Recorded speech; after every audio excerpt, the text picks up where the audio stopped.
Welcome back to our mathematics class, my dear students. Once again, നമ്മൾ വീണ്ടും after the Onam vacation വീണ്ടും നമ്മൾ കണ്ടുമുട്ടാണ് maths ക്ലാസ്സിലേക്ക്. ആദ്യത്തെ ക്ലാസ് ആണ്, ഓണം വെക്കേഷന് ശേഷമുള്ള ആദ്യത്തെ ക്ലാസ് ആണ് നമ്മുടെ. അപ്പൊ നമുക്ക് 2 യൂണിറ്റ് കഴിഞ്ഞു പോയിട്ടുണ്ട്. 3ാമത്തെ യൂണിറ്റിലേക്കാണ് നമ്മൾ കടക്കാൻ പോകുന്നത്. അതിനു മുമ്പ് ഓണം വെക്കേഷൻ ഒക്കെ all of you enjoy the Onam vacation. Enjoy ചെയ്തു എല്ലാവരും.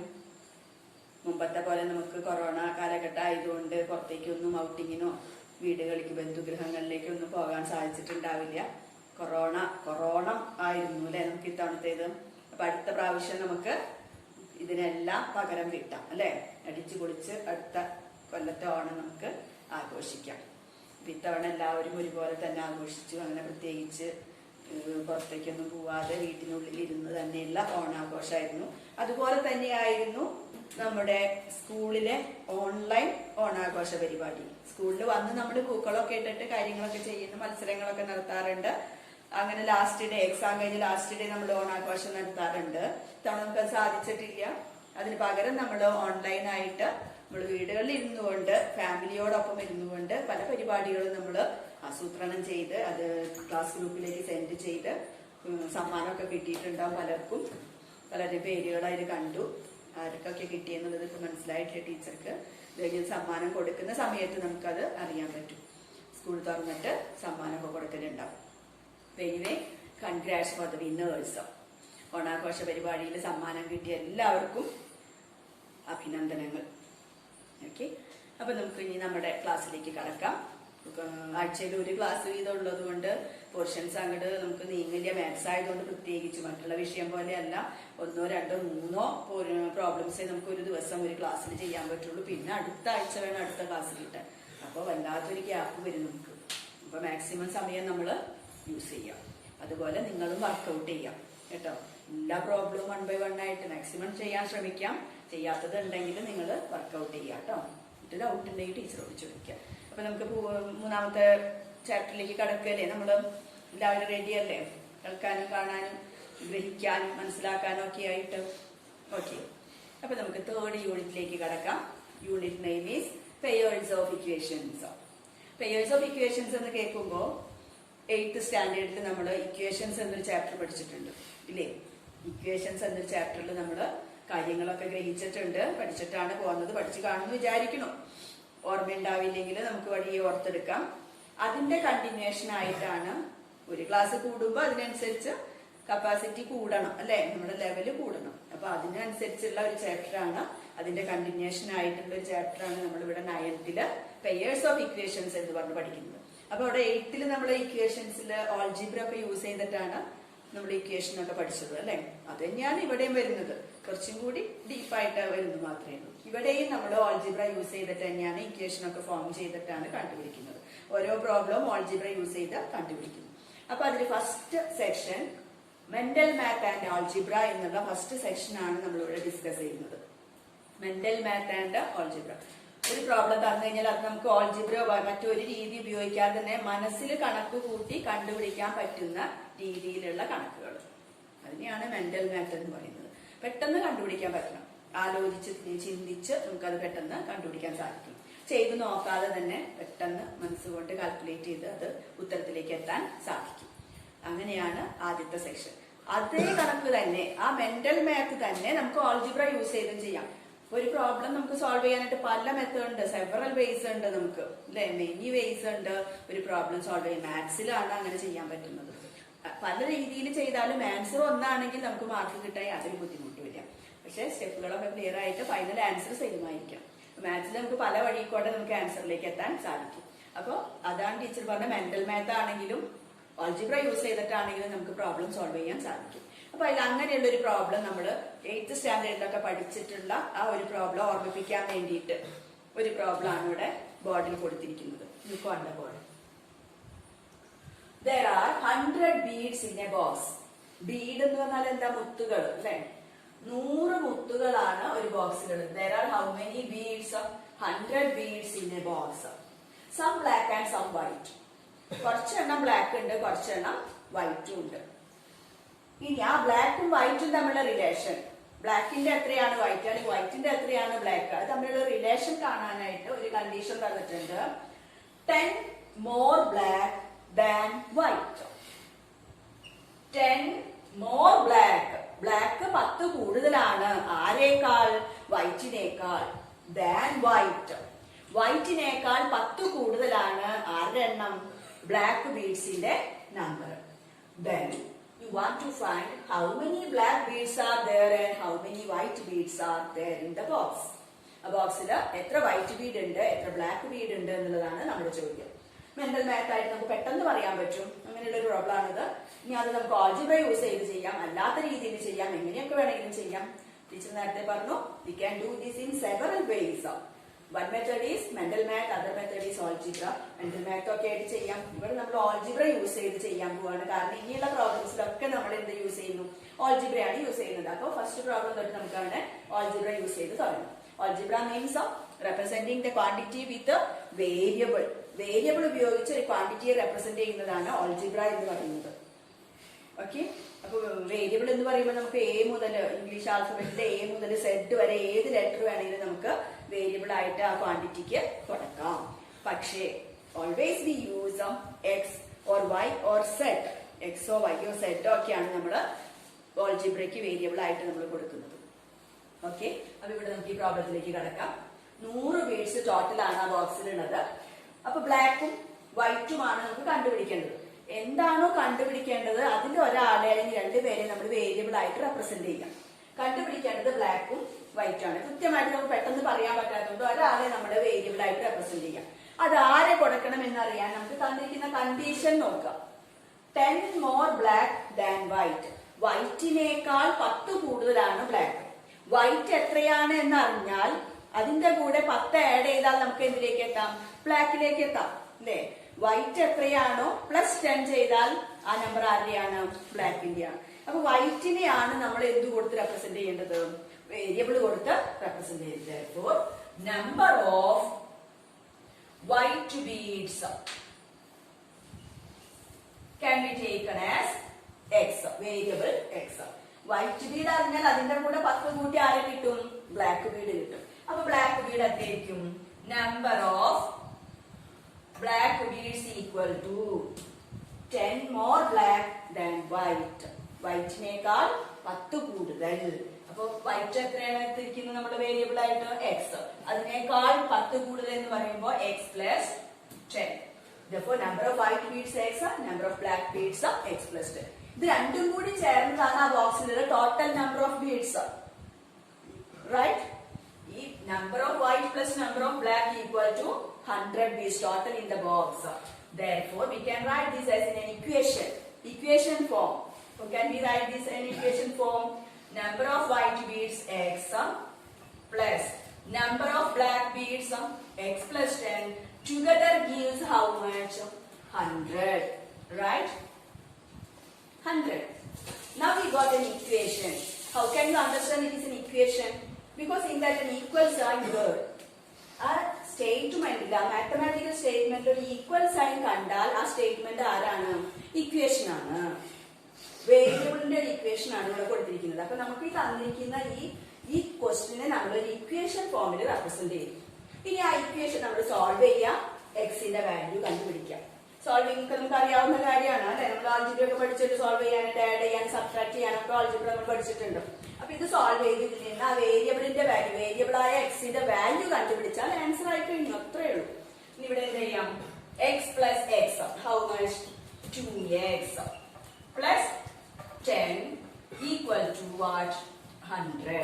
നൂറ് ചെറുതാക്കി നമുക്ക് എന്താ കണ്ടുപിടിക്കേണ്ടത്? we want to find out x. Therefore, containing term, x containing term is here 2x. 2x മാത്രം അവിടെ നിർത്ത ലെഫ്റ്റ് സൈഡിൽ. അപ്പൊ 2xന്റെ ഒപ്പമുള്ള പ്ലസ് 10 എന്നുള്ള ആള് റൈറ്റ് സൈഡിലോട്ട് പോകണം അല്ലേ? 2x അല്ലേ കാണേണ്ടത്. അപ്പൊ ആദ്യം നമ്മൾ റൈറ്റ് സൈഡിലുള്ള 10 എഴുതണം, 100 എഴുതണം. റൈറ്റ് സൈഡിലെ നമ്പറായ 100 എഴുതിയതിനു ശേഷമാണ് 2x മാറ്റി നിർത്തിയാൽ ബാക്കി ഇവിടെയുള്ള പ്ലസ് 10 എന്ന് പറയുന്ന 10 ആഡ് ചെയ്യാനാണ് ഇവിടെ. അത് റൈറ്റ് സൈഡിലോട്ട് പോകുമ്പോൾ സൈൻ ചേഞ്ച് ചെയ്യും. നമ്മൾ അവിടെ പഠിച്ചിട്ടുണ്ട്, 8th പഠിച്ചിട്ടുണ്ട്. റൈറ്റ് ഈക്വൽ സൈൻ ഒരു ഇക്വേഷന്റെ ലെഫ്റ്റിലോ റൈറ്റിലോ പോകുമ്പോൾ അതിന്റെ ഓപ്പറേഷൻ നേരെ റിവേഴ്സ് ആവും. പ്ലസ് എന്നുള്ളത് മൈനസ് ആവും, മൈനസ് എന്നുള്ളത് പ്ലസ് ആവും, മൾട്ടിപ്ലിക്കേഷൻ ഡിവിഷൻ ആവും, ഡിവിഷൻ മൾട്ടിപ്ലിക്കേഷൻ ആയിട്ട് മാറും. 4 ഓപ്പറേഷൻ അങ്ങനെയാണ് ചെയ്തത്. അപ്പൊ ഇവിടെ 2x മാത്രം ഇവിടെ നിർത്തി കഴിഞ്ഞപ്പോൾ ഇവിടെ +10 ആഡ് ചെയ്യാനുള്ളതാണ്. ആ 10 അങ്ങോട്ട് പോകുമ്പോ എന്താവും? സബ്ട്രാക്ഷൻ ആയിട്ട് മാറും. അപ്പൊ ഇവിടെ 100 minus 10, 100 minus 10.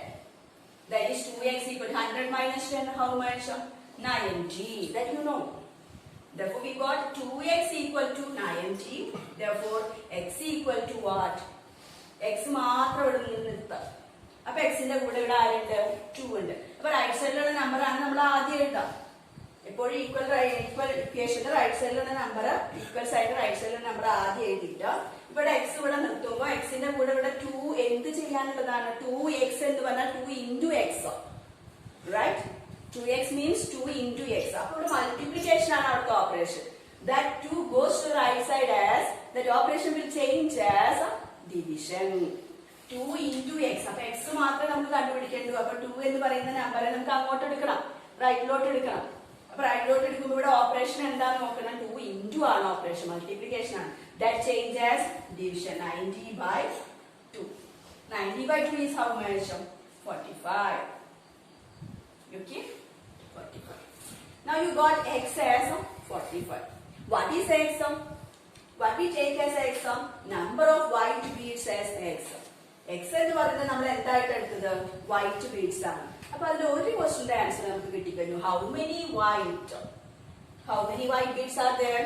Out of the 100 beads in that box, 45 are white. Then can you say how many are black? 100 minus, therefore number of white beads equal to 45. Number of black beads equal to 100 in the baki minus the pure 100 minus 45 equal to how much? 55. Alright? Therefore, number of white beads 45, number of black beads 55. Answer കിട്ടിയില്ലേ? ഇത് mental math ആയിട്ട് നമുക്ക് ചെയ്യാം. Algebra ഉപയോഗിച്ചൊക്കെ കണ്ടോ? സ്റ്റെപ്പുകൾ വന്നത് കണ്ടോ? Step വരും ഓൾജിബ്ര ഉപയോഗിക്കുമ്പോൾ. ഇത് ഉപയോഗിക്കാൻ കാരണം നമ്മൾ ഇങ്ങനെയുള്ള പ്രോബ്ലത്തിലൊക്കെ ഓൾജിബ്ര യൂസ് ചെയ്യാണ്. അപ്പൊ പിന്നെ സ്റ്റാർട്ടിങ്ങിൽ അങ്ങനെ ആയിക്കോട്ടെ എന്ന് വെച്ചു. മെന്റൽ മാത്ത് ചെയ്യുന്നവർക്ക് അങ്ങനെയും ചെയ്യാം. ആൻസർ എഴുതിയാലും മതി. ഓക്കെ, 1-2 സ്റ്റെപ്പിൽ ആൻസർ എഴുതിയാലും മതി. ക്ലിയർ ആയില്ലേ സ്റ്റെപ്പുകൾ മുഴുവനും? ഓൾജിബ്ര ഉപയോഗിച്ചുള്ള സ്റ്റെപ്പുകൾ. അപ്പൊ ഇതുപോലെയുള്ള പ്രോബ്ലംസ് ആണ് നമുക്ക് ഇനിയുള്ളതൊക്കെ സോൾവ് ചെയ്യാനായിട്ട് വരുന്നത്, എല്ലാ പ്രോബ്ലം. അപ്പൊ ഇത് മനസ്സിലായി കാണുമെന്ന് വിചാരിക്കുന്നു. ഇത് എഴുതാം, നോട്ടിൽ എഴുതിയേക്കാട്ടോ. നമുക്ക് ഈ അടുത്ത പ്രോബ്ലത്തിലേക്ക് കടക്കാം. നമുക്ക് അടുത്ത പ്രോബ്ലത്തിലേക്ക് കടക്കാം. Read the problem. The price of a table and a chair together gives 5,000 rupees. ഒരു ടേബിളും ഒരു ചെയറും കൂടി വാങ്ങിച്ചപ്പോ എത്ര റുപ്പീസ് ആയി? 5,000 rupees ആയി. ടേബിളിനും ചെയറിനും. The price of a table and 4 chairs is 8,000 rupees. ഒരു ടേബിളിനും 4 ചെയറിനും കൂടി എത്രയായി? 8,000. കൂടുതൽ എന്തായാലും ഒരു ടേബിളും ഒരു ചെയറാണ് 5,000. ഇവിടെ ഒരു ടേബിളും 4 ചെയർസും ആണ് 8,000. What is the price of each? That is, what is the price of a table and what is the price of the chair? Here there are 2 unknown quantities. Which are they? Table and a chair. 2 quantities unknown ഉണ്ടെങ്കിൽ നമുക്ക് 2 variables കൊടുക്കാം. അങ്ങനെ ചെയ്യാം. വേറൊരു മെത്തേഡിൽ കൂടെ ചെയ്യാണ് teacher. നമുക്ക് ഇഷ്ടമുള്ള മെത്തേഡിൽ ചെയ്യാട്ടോ. അപ്പൊ ഈ വേറൊരു മെത്തേഡിൽ അഡോപ്റ്റ് ചെയ്യാണ്. അപ്പൊ 2 unknown quantities ഉണ്ട്, table and chair. Therefore we can take that as x and y. Okay. Therefore, what we want to find? Price of each. Price of table and price of chair. Therefore, കണ്ടുപിടിക്കേണ്ടത് എന്താണോ അതിനെയാണ് നമ്മൾ variable ആയിട്ട് represent ചെയ്യുന്നത്. Therefore, price of a table equal to x and price of a chair equal to y. X and y variables ആണ്. അപ്പൊ കണ്ടുപിടിക്കേണ്ട 2 ആൾക്കാരെ നമ്മൾ വേരിയബിൾ ആയിട്ട് റെപ്രസെന്റ് ചെയ്തു. Good idea. Okay. Then look on the problem. We can form 2 equations. Equation form ചെയ്യണം, solve ചെയ്യണം. ഇനി equation form ചെയ്യണമെങ്കിൽ നമ്മൾ ക്വസ്റ്റ്യൻ വായിക്കാം. The price of a table and a chair is 5,000. ടേബിളിനും ചെയറിനും ഒരു ടേബിളിനും ഒരു ചെയറിനും കൂടിയാണ് 5,000. How can we form the equation?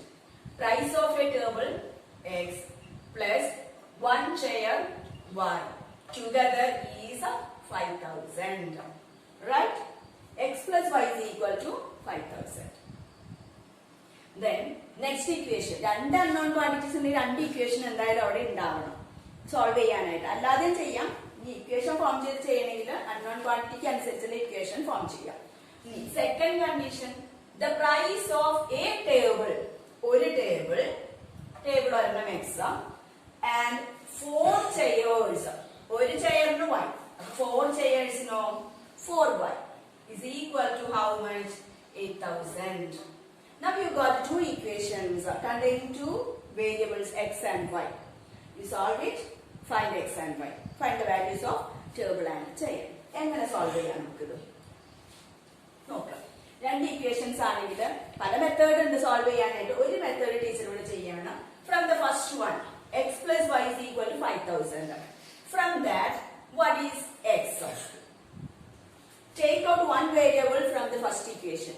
Find the value of one variable from the equation. From this, what is x? x മാത്രമേ നമുക്ക് ഇതിൽ വേണ്ടൂ. അപ്പൊ right സൈഡിലുള്ള 5,000 അവിടെ ഉണ്ട്.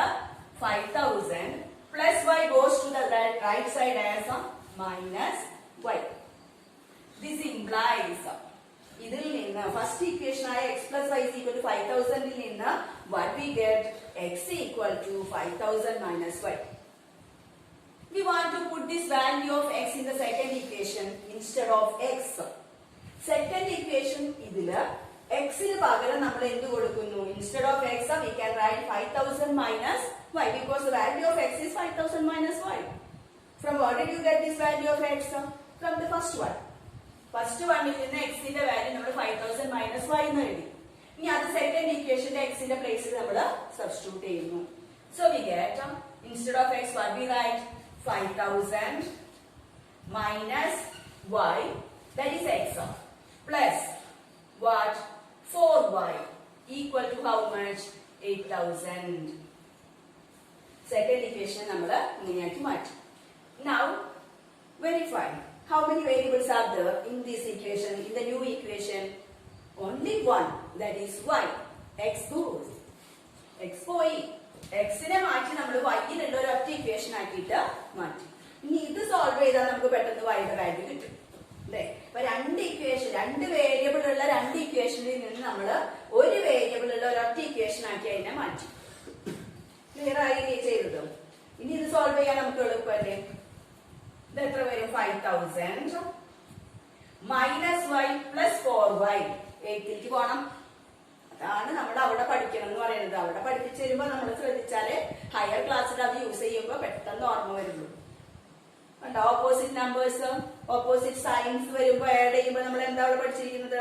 Subtract and put the value of the largest number. 4y ൽ നിന്ന് 1y.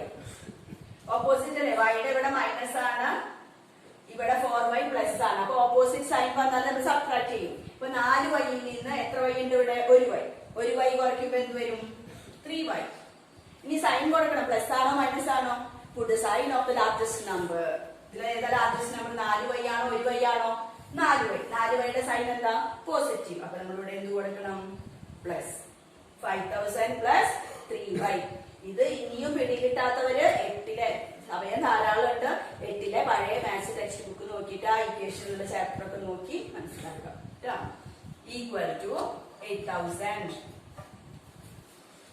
റൈറ്റ്? ഇനി എന്ത് വേണം? y അല്ലേ നമുക്ക് കിട്ടണ്ട. അപ്പൊ 3y നമ്മൾ അവിടെ നിർത്തി.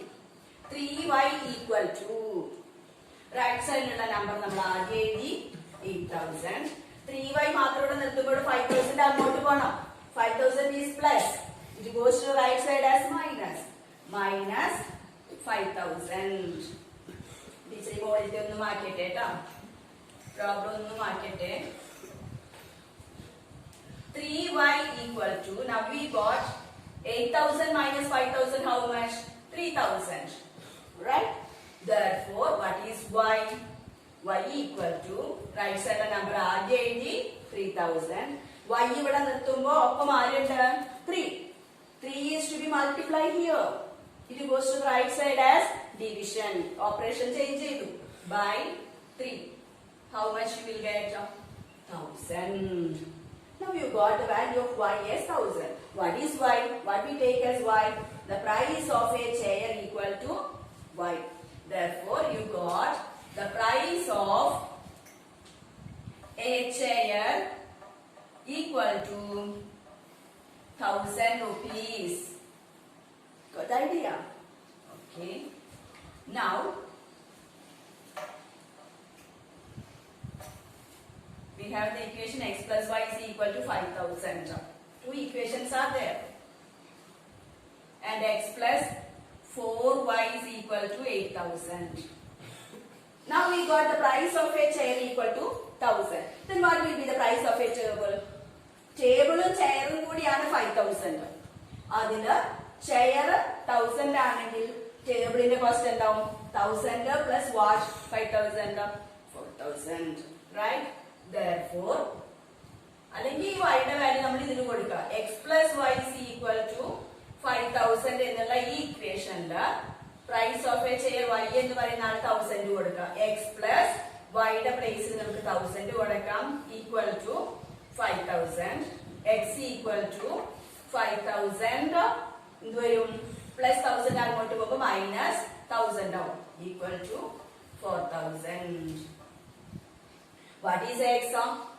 Therefore, price of a table equal to 4000 rupees. രണ്ടും കിട്ടിയില്ലേ നമുക്ക്? പ്രൈസ് ഓഫ് എ ചെയർ കിട്ടി 1000, price of a table equal to 4000. അപ്പൊ ഇത്രയും സ്റ്റെപ്പ് ചെയ്യണമെന്നില്ല നമുക്ക്. ചെയറിന്റെ കോസ്റ്റ് കിട്ടിയാൽ രണ്ടും കൂടി 5000 ആണ്. അതിൽ ഒരാൾ 1000 ആണെങ്കിൽ മറ്റാൾ എത്രയായിരിക്കും കോസ്റ്റ്? 4000. അത് മെന്റൽ മാത്ത് ആയിട്ട് ചെയ്യാം. അങ്ങനെ എഴുതിയാലും മതി. അത് മനസ്സിലാവാത്തവർക്കാണ് ടീച്ചർ ഇത്രയും എഴുതി വെച്ചത്. എക്സ് പ്ലസ് വൈ 5000 ആണെങ്കിൽ അതിലെ വൈയുടെ വാല്യൂ 1000 കൊടുത്തു കഴിഞ്ഞാൽ എക്സ് എന്ത് വരും? 5000 മൈനസ് 1000 4000. നമുക്ക് വേണമെങ്കിൽ ആ പ്രോബ്ലത്തിലേക്ക് ചെക്ക് ചെയ്ത് നോക്കിക്കഴിഞ്ഞാൽ ആൻസർ ശരിയാണോ നോക്കാൻ പറ്റും. എക്സിന്റെ വാല്യൂ 4000ഉം 4y കൂടി ചേർന്നാൽ 8000 കിട്ടിയില്ലേ? 4 into 4000. കറക്റ്റ് ആണ് നമുക്ക് കിട്ടിയ ആൻസർ. അപ്പൊ ചെക്കിങ് നമുക്ക് ഇതിൽ ചെയ്ത് നോക്കാം.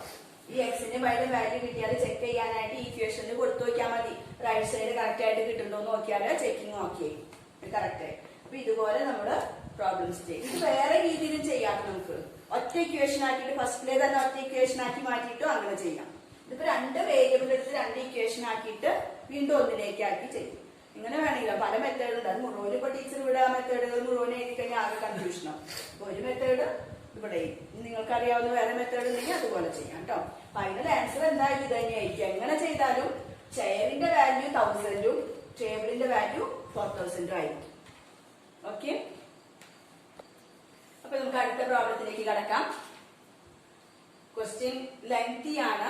അപ്പൊ നന്നായിട്ട് വായിച്ചു നോക്കുക. ഇത് വീണ്ടും വീണ്ടും കണ്ടു നോക്കുക. കൂടാതെ ടെക്സ്റ്റിലും ഉണ്ട് അത് കേട്ടോ. ടെക്സ്റ്റ് പേജ് നമ്പർ ടീച്ചർക്ക് ഓർമ്മയില്ല. നിങ്ങൾ മറിച്ച് നോക്കുമ്പോ ഒരു മിഡിലായിട്ട് മൂന്നാമത്തെ പേജിൽ അങ്ങാണ്ടാണ് മിഡിലായിട്ട് ഈ പ്രോബ്ലം ഉണ്ട്. അപ്പൊ നന്നായിട്ട് വായിച്ചു നോക്കുക. When we add 1 to the numerator of a fraction and simplify it, we get 1/2. Next sentence. When we add 1 to the denominator instead and simplify it, we get 1/3. What is the fraction? What we want to find? We want to find the fraction. What is the fraction? What is the peculiarity of a fraction? It has a numerator and a denominator. Both are unknown quantities. നമുക്ക് അറിയാത്ത quantities ആണ്. Numerator എന്താണെന്ന് അറിയില്ല, denominator എന്താണെന്ന് അറിയില്ല. അതാണ് unknown quantities എന്ന് പറയുന്നത്. അറിയാത്ത ക്വാണ്ടിറ്റീസ്. അപ്പൊ ന്യൂമറേറ്റർ ഉണ്ട്, ഡിനോമിനേറ്റർ ഉണ്ട്. അപ്പൊ അൺനോൺ ക്വാണ്ടിറ്റീസ് ആ രണ്ടുപേരെയും നമുക്ക് വേരിയബിൾ കൊണ്ട് ഡിനോട്ട് ചെയ്യാം. Therefore, numerator is x and denominator can be taken as y. Therefore, what is the fraction now? Now the fraction equal to, we want to find the fraction as x by y. x ഉം കാണണം, y ഉം കിട്ടണം. രണ്ട് quantities കണ്ടുപിടിക്കണം. x ഉം y ഉം കിട്ടിയാൽ നമുക്ക് ഇവിടെ കൊടുത്താൽ ഫ്രാക്ഷൻ ആയി കഴിയും. അപ്പൊ x ഉം y ഉം ഇൻക്ലൂഡ് ചെയ്യുന്ന ഇക്വേഷൻ നമുക്ക് ഫോം ചെയ്യണം. അതിന് നമ്മൾ ഒന്നും കൂടി ഇത് വായിച്ചു നോക്കാം. ക്വസ്റ്റ്യൻ നന്നായിട്ട് ഓരോ പ്രാവശ്യം വായിച്ചു നോക്കാം. ഓരോ ഇക്വേഷൻ ഫോം ചെയ്യാം, സോൾവ് ചെയ്യാം. ഇത്രയേ ഉള്ളൂ കാര്യം. അപ്പൊ നന്നായിട്ട് വായിച്ചാലേ ഇക്വേഷൻ ഫോം ചെയ്യാൻ പറ്റുള്ളൂ. വായനയിൽ തെറ്റു വന്നാൽ ഇക്വേഷൻ തെറ്റും, പ്രോബ്ലം തെറ്റും. ഇപ്പൊ നോക്കൂ. When we add 1 ആഡ് ചെയ്യാം. ആരോട് കൂടെ? To the numerator of a fraction. ഫ്രാക്ഷന്റെ ന്യൂമറേറ്ററിന്റെ കൂടെ 1 ആഡ് ചെയ്യുമ്പോ അത് സിംപ്ലിഫൈ സിംപ്ലിഫൈ ചെയ്താൽ നമുക്ക് എന്ത് കിട്ടും? 1/2 എന്ന് കിട്ടും. ഫ്രാക്ഷൻ അല്ല 1/2, അതിന്റെ സിംപ്ലിഫിക്കേഷൻ ഒക്കെ കഴിഞ്ഞ് കിട്ടുന്ന ആളാണ് 1/2. x/y എന്ന് പറയുന്ന ഫ്രാക്ഷനെ എന്തൊക്കെയോ ചെയ്ത് സിംപ്ലിഫൈ ചെയ്യുമ്പോൾ നമുക്ക് കിട്ടുന്നതാണ് 1/2. എന്തൊക്കെയാ ചെയ്യുന്ന x/y? 1 ആഡിങ് 1. ആരോടുകൂടി ആഡ് ചെയ്യുന്നു? To the numerator. ഇവിടെ ന്യൂമറേറ്റർ ആരാ? x, right? Therefore adding 1 to the numerator means x plus 1. ന്യൂമറേറ്ററിന്റെ കൂടെ 1 ആഡ് ചെയ്യും. ഡിനോമിനേറ്ററിനെ ഒന്നും ചെയ്തിട്ടില്ല അവിടെ. ആ കേസിൽ ഫസ്റ്റ് സെക്ഷനില് ന്യൂമറേറ്ററിനെ മാത്രമേ ചെയ്തിട്ടുള്ളൂ. ഡിനോമിനേറ്ററിനെ ഒന്നും പറഞ്ഞിട്ടില്ല. അപ്പൊ denominator is the same as y. Therefore x plus 1 by y is equal to what? Simplify it, we get 1/2. Right? So first equation x plus 1 by y is equal to 1/2. അപ്പൊ x/y എന്ന original ഫ്രാക്ഷനെ എന്തൊക്കെയോ ചെയ്ത് simplify ചെയ്യുമ്പോൾ നമുക്ക് കിട്ടുന്നതാണ് 1/2. അപ്പൊ നമ്മൾ ഇങ്ങനെ ഒരു ഇക്വേഷൻ അവിടെ ഫോം ചെയ്യും. ന്യൂമറേറ്ററിനെ മാത്രമേ ചെയ്യാൻ പറഞ്ഞിട്ടുള്ളൂ, വേറെ ഒന്നും ചെയ്തിട്ടില്ല. അപ്പൊ ഇങ്ങനെ കിട്ടിക്കഴിഞ്ഞാൽ നമുക്കൊന്ന് ക്രോസ് ചെയ്യാലോ. ക്രോസ് മൾട്ടിപ്ലിക്കേഷൻ എന്നുള്ള മെത്തേഡ് അറിയാതെ നമുക്ക് അതൊക്കെ നമ്മൾ പഠിച്ചു വന്നിട്ടുള്ളതാണ്. രണ്ട് ഫ്രാക്ഷൻസ് ഈക്വൽ ആണെങ്കിൽ ക്രോസ് ആയിട്ട് നമ്മൾ മൾട്ടിപ്ലൈ ചെയ്യും. ന്യൂമറേറ്ററിനെ ഡിനോമിനേറ്റർ കൊണ്ട്, ന്യൂമറേറ്ററിനെ ഡിനോമിനേറ്റർ കൊണ്ട് മൾട്ടിപ്ലൈ ചെയ്യും. ഇവിടെ എന്ത് വരും? 2 into x plus 1. 2 into x plus 1 equal to, ഇവിടെ ഈക്വൽ അല്ലേ സൈൻ? ഇവിടുത്തെ numerator 1 into y, y. So y equal to what? 2 into x plus 1 എന്നുള്ളത് നമുക്ക് കിട്ടി. ഒരു ഇക്വേഷൻ ആയിട്ട് അവിടെ കിട്ടി അല്ലേ? അപ്പൊ അത് ടീച്ചർ ഒന്ന് മാറ്റി എഴുതി വെക്കാം. ഇവിടെ 2 into x plus 1 equal to y എന്ന് കിട്ടി. ഇത് മാറ്റിട്ട് അടുത്ത സെക്ഷനിലേക്ക് നോക്കൂ. When we add 1 to the denominator instead. ഇനി ഇതിന് പകരം ആദ്യത്തെ സെക്ഷൻ കഴിഞ്ഞു. ഇനി പകരം നമ്മൾ എന്ത് ചെയ്യുന്നു? 1 to the denominator. Add 1 to the denominator and simplify. We get 1/3. വീണ്ടും എന്തൊക്കെയോ അതിനെ ചെയ്യുന്നു. ഒറിജിനൽ ഫ്രാക്ഷൻ എന്തൊക്കെയോ ചെയ്തിട്ട് നമുക്ക് എന്ത് കിട്ടുന്നു? സിംപ്ലിഫൈ ചെയ്യുമ്പോൾ 1/3 കിട്ടുന്നു. എന്താണ് ചെയ്യുന്ന ഒറിജിനൽ ഫ്രാക്ഷനെ? ഡിനോമിനേറ്ററിന്റെ കൂടെ ആഡിങ് 1. ന്യൂമറേറ്ററിന് നമ്മൾ ഒന്നും ചെയ്യുന്നില്ല. അപ്പൊ ന്യൂമറേറ്റർ ആര് തന്നെയാണ്? എക്സ് തന്നെയാണ്. No change in that x in the numerator. ആദ്യത്തെ കേസിൽ ഡിനോമിനേറ്ററിനെയാണ് ചെയ്തത്. ഇപ്പൊ എന്ത് ചെയ്തു? ന്യൂമറേറ്ററിലാണ് ആഡ് ചെയ്യുന്നത്. എന്ത് ആഡ് ചെയ്യുന്നു? Adding 1 to denominator. അപ്പൊ ന്യൂമറേറ്റർ അങ്ങനെ തന്നെ. ന്യൂമറേറ്റർ എന്ത് വരും? X by adding 1 to the denominator എന്ന് പറയുമ്പോൾ ഡിനോമിനേറ്റർ y ആണ്. Adding y means y plus 1. എന്നിട്ട് ഇതിനൊക്കെ സിംപ്ലിഫൈ ചെയ്ത് വരുമ്പോൾ നമുക്ക് എന്ത് കിട്ടുന്നു എന്നാണ് പറയുന്നത്? 1/3. അപ്പൊ ന്യൂമറേറ്റർ അങ്ങനെ തന്നെ നിർത്താം. എന്തിനാണോ ചെയ്യുന്നത് അതിന് മാത്രം മാറ്റം കൊടുക്കുക, മറ്റാളെ അങ്ങനെ തന്നെ നിർത്താം. ഒറിജിനൽ ഫ്രാക്ഷനിൽ മറ്റാളെ അങ്ങനെ തന്നെ നിർത്തി ഡിനോമിനേറ്ററിന് മാത്രമാണ് ഇവിടെ മാറ്റം. അപ്പൊ 1/3. ഇനി നമ്മൾ ഇത് ക്ലോസ് ചെയ്തു, നേരത്തെ പോലെ ക്ലോസ് ചെയ്തു. 3 into x, 3x equal to 1 into y plus 1, y plus 1 itself. ഇപ്പൊ എന്തായി? 3x equal to y plus 1. അങ്ങനെ രണ്ട് ഇക്വേഷൻസ് നമുക്ക് കിട്ടി. ഇത് രണ്ടും നമ്മൾ ഏത് വിധേനയും സോൾവ് ചെയ്താൽ we will get the values of x and y. ഇതൊന്ന് മാറ്റോട്ടെ. ഇത് മാറ്റിട്ട് ഇനി ഇതിനെ സിംപ്ലിഫൈ ചെയ്യാനുള്ള കാര്യങ്ങളാണ് നമ്മൾ ഇവിടെ എഴുതുന്നത്. First equation is 2 into x plus 1 is equal to y. ഇതില് second equation is 3x equal to y plus 1. First ഇക്വേഷനിൽ y യുടെ വാല്യൂ ആണ് 2 into x plus 1. അപ്പൊ സെക്കൻഡ് ഇക്വേഷനിൽ y എന്നുള്ളതിന് പകരമായിട്ട് നമുക്ക് എന്ത് കൊടുക്കാം? 2 into x plus 1 കൊടുക്കാം. കൊടുത്തൂടെ? സോൾവിങ് എങ്ങനെ വേണമെങ്കിലും ആവാലോ. അപ്പോ ഫസ്റ്റ് ഇക്വേഷനിൽ y യുടെ വാല്യൂ സെക്കൻഡ് ഇക്വേഷനിൽ കൊണ്ട് കൊടുക്കാണ്, സബ്സ്റ്റിറ്റ്യൂട്ട് ചെയ്യാണ്. Substituting the value of y 2 into x plus 1 in the second equation, we will get 3x നെ അങ്ങനെ തന്നെ. y ക്ക് പകരം നമ്മൾ എന്ത് കൊടുക്കും? Instead of y we can write 2 into x plus 1. പിന്നെ y കഴിഞ്ഞ ആരുണ്ട്? plus 1. ഫസ്റ്റ് ഇക്വേഷൻ ആയിട്ട് മാറിയില്ലേ? നോക്കൂ, എക്സും വൈയും വരുന്ന രണ്ട് ഇക്വേഷനിൽ നമ്മൾ എക്സുകൾ മാത്രമുള്ള ഒരൊറ്റ ഇക്വേഷൻ ആയിട്ട് മാറി. ഒരു വേരിയബിൾ ഉള്ള equation with one variable, only one variable, that is X. Equation ആണ്. എത്ര വേരിയബിൾ ഉണ്ട്? രണ്ടില്ല, ഒരാളേ ഉള്ളൂ, എക്സ് മാത്രമേ ഉള്ളൂ. രണ്ട് ഭാഗത്ത് എക്സ് ഉണ്ടെങ്കിലും ആളൊരാളേ ഉള്ളൂ അല്ലെ. അപ്പൊ ഒറ്റ വേരിയബിളേ ഉള്ളൂ അവിടെ. രണ്ട് വേരിയബിളിൽ നിന്ന് നമ്മൾ റെഡ്യൂസ് ചെയ്ത് ഒരു വേരിയബിളിലേക്ക് ആക്കി മാറ്റി. അപ്പൊ എളുപ്പം നമുക്ക് സോൾവ് ചെയ്യാം. ഇനി നമ്മൾ ഇതൊന്ന് എക്സ്പാൻഡ് ചെയ്യാണ്. 3x ഈക്വൽ ടു 2 കൊണ്ട് രണ്ട് ടേമിനെ നമ്മൾ മൾട്ടിപ്ലൈ ചെയ്യണം അല്ലെ. 2 into x ഉം 2 into 1. 2 into x is 2x plus 2 into 1 is 2 plus that one remaining.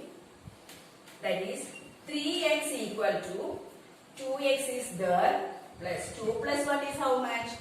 3. അപ്പൊ ഇങ്ങനെയുള്ളത് നമ്മുടെ 8th പഠിച്ചിട്ടുണ്ട് സോൾവിങ്. അതാണ് 8th പഠിച്ചതിന്റെ കണ്ടിന്യൂഷൻ ആണ് ഇവിടെ. അപ്പൊ ഈ എക്സ് ഒക്കെ ഒരു സൈഡിലേക്ക് പോരട്ടെ അല്ലെ. അപ്പൊ റൈറ്റ് സൈഡിലുള്ള എക്സിനെ നമുക്ക് ലെഫ്റ്റ് സൈഡിലോട്ട് കൊണ്ടുവരാം. അപ്പൊ 3xന്റെ അടുത്തേക്ക് റൈറ്റ് സൈഡിൽ നിന്ന് 2x എങ്ങനെ വരും? സൈൻ ചേഞ്ച് ചെയ്ത് വരണം. 2x ഇവിടെ പ്ലസ് ആണ്, അത് ലെഫ്റ്റ് സൈഡിലോട്ട് പോയാൽ റൈറ്റ് സൈഡിലോട്ട് പോയാലും സൈൻ ചേഞ്ച് ചെയ്യണം അല്ലെ, ഓപ്പറേഷൻ ചേഞ്ച് ചെയ്യണം. ഇവിടെ 2x എന്നത് -2x ആവും. അപ്പൊ റൈറ്റ് സൈഡിൽ ബാക്കി ആരേ ഉള്ളൂ? 3 ഉള്ളൂ. കാരണം 2x ഇങ്ങോട്ട് പോകുന്നതിന് 3xന്റെ അടുത്തേക്ക്, ബാക്കി ഇവിടെ 3 മാത്രമേ ഉള്ളൂ. Then how much is this? 3x ൽ നിന്ന് 2x കളഞ്ഞു, ബാക്കി എത്ര x ആ? 1x. 1x means x itself equal to 3. Got? Now you got the numerator of the fraction x as 3. Numerator കിട്ടിക്കഴിഞ്ഞു. ഇനി ഡിനോമിനേറ്ററിലെ കിട്ടണ്ടു. ഡിനോമിനേറ്റർ കിട്ടണമെങ്കിൽ ദാ ഇതില് y ആണ് ഡിനോമിനേറ്റർ. അപ്പൊ ഇതിൽ എക്സിന്റെ വാല്യൂ ആയ 3 കൊടുത്താൽ നമുക്ക് y കിട്ടും അല്ലെ. Put x equal to 3. എന്ത് വരും ഇതില്? 2 into,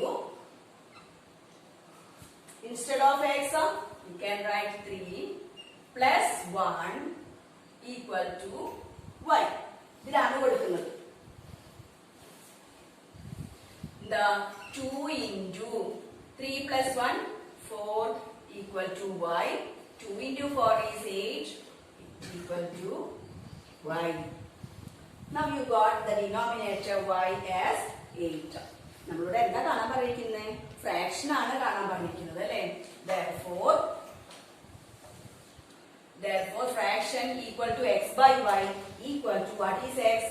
3 by what is y? 8. Therefore the original fraction is 3 by 8. അപ്പൊ ക്വസ്റ്റ്യൻ നന്നായിട്ട് വായിക്കുക, ഓരോ സെന്റൻസും വായിച്ച് അതിനനുസരിച്ചുള്ള ഇക്വേഷൻ ഫോം ചെയ്യുക, ഇതുപോലെയുള്ള കാര്യങ്ങൾ ചെയ്യുക. ഇത് മനസ്സിലാക്കിയതിനു ശേഷം തനിയെ ഒന്ന് ചെയ്ത് നോക്കണം ഈ 3 പ്രോബ്ലം കേട്ടോ. ഒറ്റയ്ക്ക് ഇത് നോക്കാതെ തന്നെ നിങ്ങൾ നോട്ടിക്ക് പകർത്തിയതിനു ശേഷം നോട്ട് നോക്കാതെ റഫ് ബുക്കിൽ എങ്ങാനും തനിയെ വർക്ക്ഔട്ട് ചെയ്യുക. അപ്പൊ നമുക്ക് കിട്ടുണ്ടോ നോക്കാം. എവിടെയെങ്കിലും തെറ്റിപ്പോയാൽ കിട്ടാതെ തന്നെ വീണ്ടും ഇതൊന്ന് വായിച്ചു നോക്കിയിട്ട് വീണ്ടും ചെയ്ത് നോക്കാം. എന്നാലേ നമ്മുടെ മനസ്സിലത് ഉറക്കുള്ളൂ. അല്ലെങ്കിൽ വെറുതെ ഇങ്ങനെ വായിച്ചു പോയിട്ട് എന്താ കാര്യം? അത് നമുക്കൊന്നും പിന്നീട് ഒരു പ്രോബ്ലം ചെയ്യാൻ വരുമ്പോൾ നമുക്കത് കിട്ടില്ല. അപ്പൊ ഇതുപോലെ ചെയ്യണം, ടീച്ചർ പറഞ്ഞ പോലെ തന്നെ ചെയ്തു നോക്കാം കേട്ടോ. അപ്പൊ നമുക്ക് ഈ 3 പ്രോബ്ലത്തോടുകൂടി ഇന്നത്തെ ക്ലാസ് നമുക്ക് അവസാനിപ്പിക്കാം, വൈൻഡ് അപ്പ് ചെയ്യാം. വീണ്ടും അടുത്ത ക്ലാസ്സിൽ നമുക്ക് കാണാം.